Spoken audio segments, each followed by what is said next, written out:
Hola a todos nuestros compañeros. Esta es una versión un poco corta del podcast que hemos acostumbrado a presentar para el beneficio de todos nuestros compañeros, no solamente de Anebre, sino del sector financiero.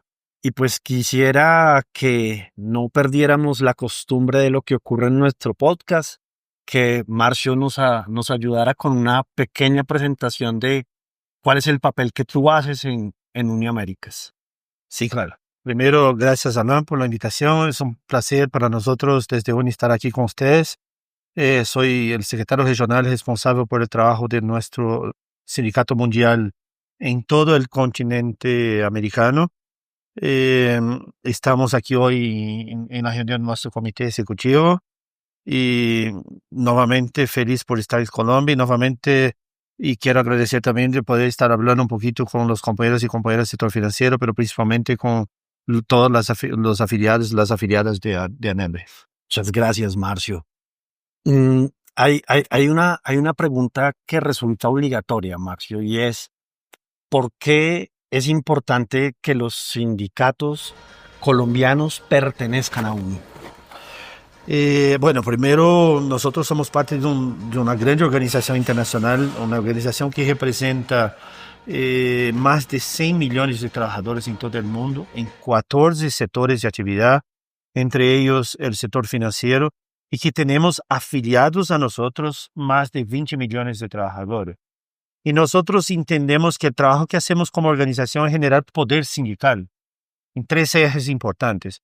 El primero es construir organización, que no es sindicalizar, organizar, dialogar con las afiliadas, explicar cuáles son las estrategias que tenemos como sectores, cómo podemos transformar y mejorar la vida de las personas que representamos, cómo podemos enfrentar los cambios que están aconteciendo hoy en el mundo, no solo los cambios en el mundo del trabajo, como la revolución tecnológica, la incidencia de inteligencia artificial, pero los cambios que están aconteciendo en el mundo, sea guerra, más conservadorismo. Entonces nosotros entendemos que organizar los trabajadores de un debate con él es el primer eje de ese poder sindical. El segundo, que yo creo que es tan importante cuanto entender y tener una estrategia común sobre temas comunes. Multinacionales, por ejemplo, es un tema común que tenemos que discutir y decir cómo respondemos como organización a nivel internacional, porque la decisión no se toma en Colombia, no se toma en Brasil, no se toma en Perú, a veces se toma en España, a veces se toma en Estados Unidos. Otro tema que es común y que toca mucho a ustedes, cómo las tasas de interés que definen los bancos centrales pueden influenciar en la economía y en la vida de las personas. Claro que sí. Acá en Colombia se baja 1 punto percentual, aumenta 3 puntos en el PIB, en el Producto Interno Bruto. O sea, el gobierno tendría 3% más para invertir en lo social, ¿no? Y desafortunadamente todavía tenemos organizaciones que están mirando la cartilla y el programa del Fondo Monetario Internacional, el Consenso de Washington. Entonces, ese es otro tema que podemos trabajar de forma conjunta, discutir entre nosotros, discutir con los trabajadores del sector. Ustedes conocen más que yo, porque yo soy testigo de la discusión. Ustedes viven todos los días. Claro, ¿no? sí. Entonces, ese es otro tema importante.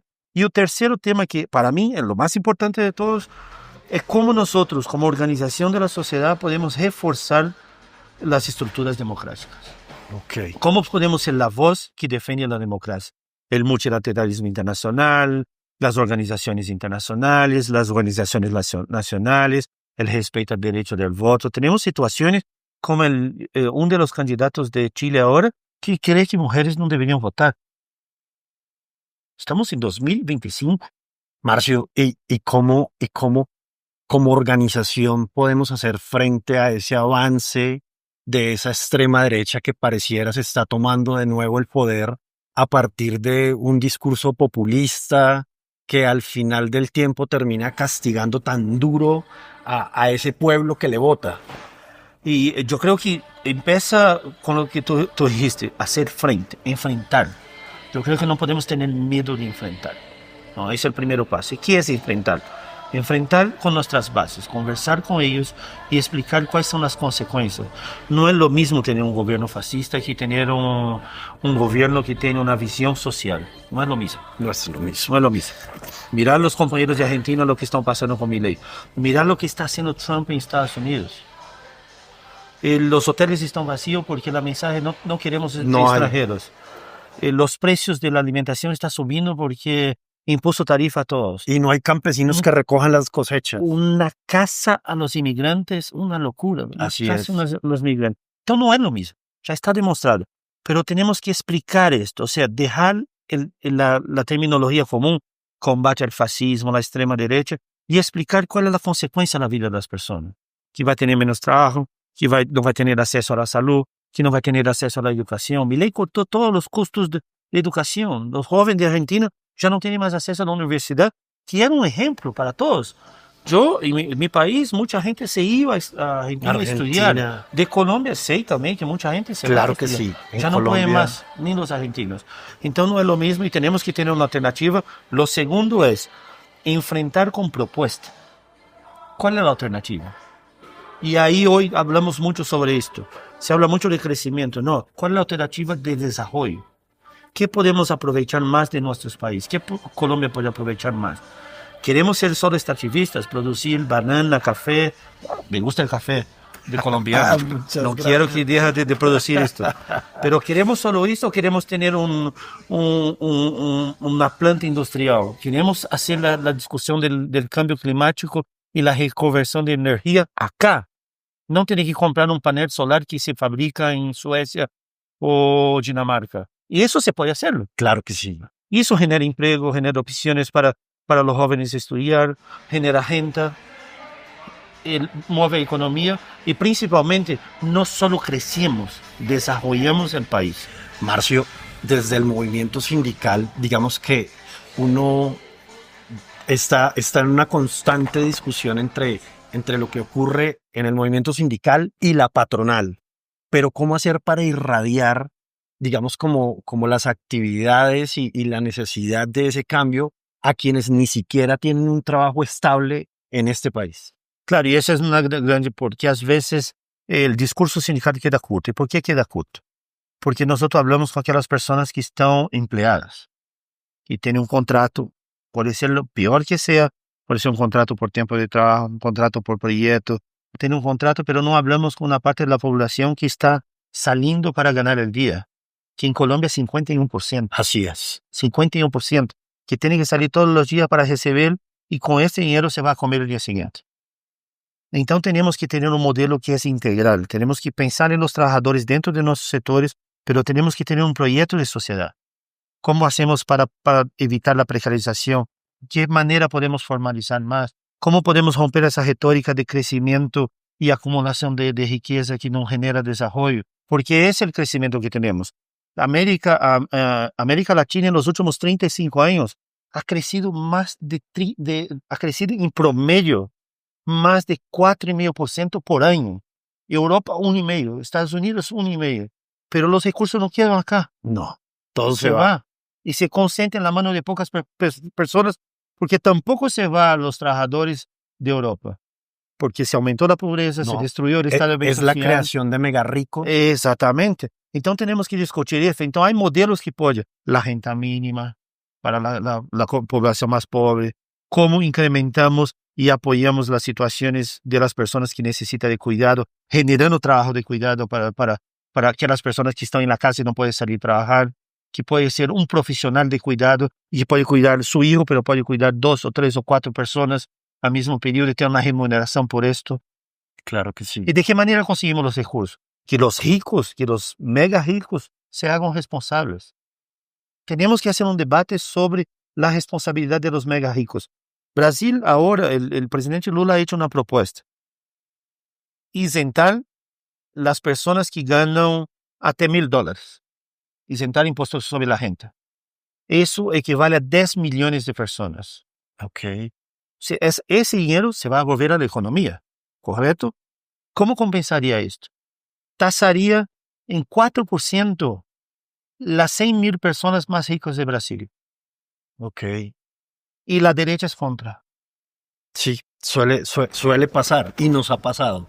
La última reforma tributaria trató de llegar a ese nivel, pero tal vez no lo conseguimos. Sé de las obligaciones que tienes para con el Congreso de UNI en este momento. Te hago una última pregunta, Marcio. El papel de la mujer. O sea, ¿cómo hacer para que la mujer deje de ser, digamos, ese ser castigado de alguna manera en la economía? ¿Y qué políticas que ya tú conozcas se hayan implementado se pueden también, digamos, como aplicar en el contexto colombiano? En nuestro sector, el papel de la mujer es fundamental porque más del 50% de las trabajadoras, de las personas que trabajan en el sector, son mujeres. Entonces no podemos hablar sobre negociación colectiva, no podemos hablar sobre derechos si no incluimos la temática de igualdad. Igualdad tiene un tema que tratar la igualdad no es decir que todos somos iguales, es construir escaleras diferentes para que los desiguales se queden al mismo nivel. Okay. ¿No? Y esto es el papel que nosotros tenemos que hacer. Primero, pensar internamente cómo nosotros, dentro de los sindicatos, podemos construir estructuras que garanticen la voz y la participación de las mujeres. Así en UNI es. tenemos estructura, tenemos el quórum mínimo del 40% en las actividades, tienen que ser mujeres. Tenemos un comité específico para mujeres, pero no es suficiente. Tenemos que seguir estimulando, incluso cuando vamos a hacer construcción de organización sindical. Cómo tomamos la palabra, cómo traemos las preocupaciones, cómo preparamos el convenio colectivo con una mirada de igualdad, de género. Entonces, eso todo está incluido. O sea, cómo construir una cláusula de igualdad. Yo no sé, soy hombre. Y si una mujer no me sienta al lado y me dice, mira, mi preocupación es esta, eso que está pasando, y esa es la propuesta que nosotros tenemos. No es construir para la mujer desde la mirada del hombre, que ellas construyan para nosotros. Claro que sí. Para nosotros, porque la igualdad es para todos. En ANEBRE el próximo año tal vez estaremos en procesos de negociación y hemos considerado que es un capítulo que debe ingresar a nuestra convención colectiva para que esa visión de las mujeres de verdad aparezca dentro de la negociación. Y nosotros podemos contribuir con nuestra representación, Andrea. Podemos apoyarlos, podemos traer a ustedes experiencias de diferentes sindicatos que ya hicieron algunos mecanismos. Hay cosas muy interesantes aconteciendo como el tema del cuidado, el tema del trabajo doméstico, el tema de las implicaciones de la violencia de género, que muchos sindicatos ya asumieron un montón de propuestas y están caminando. Hay experiencias, por ejemplo, que ustedes pueden lanzar acá, que es desde el sindicalismo atender las situaciones de violencia que van más allá del sindicalismo. Claro, o sea, que sí. el sindicato sea el lugar seguro, que puede tener una asesoría, que la misma asesoría que ustedes hacen a sus compañeras afiliadas puede extender al conjunto de la sociedad. Y ya hay experiencia en ese sentido que funciona muy bien. Tener una línea segura que puede llamar y que son los sindicatos que van a responder a esa línea segura. Eso son cosas interesantes que pueden pensar y construir no solo como ANEBRE va siempre en vanguardia en sistemas, pero el conjunto del sindicato del sector financiero, por ejemplo, esto podría ser un debate incluso para presentar como propuesta sectorial al empresariado. Claro que sí. Eso podría ser una oportunidad. Vale. Marcio, como siempre, bienvenido en Colombia, bienvenido a ANEBRE y muchas gracias por toda la generosidad. Gracias a ustedes y espero que nosotros podamos seguir construyendo juntos por mucho tiempo. Muchas gracias.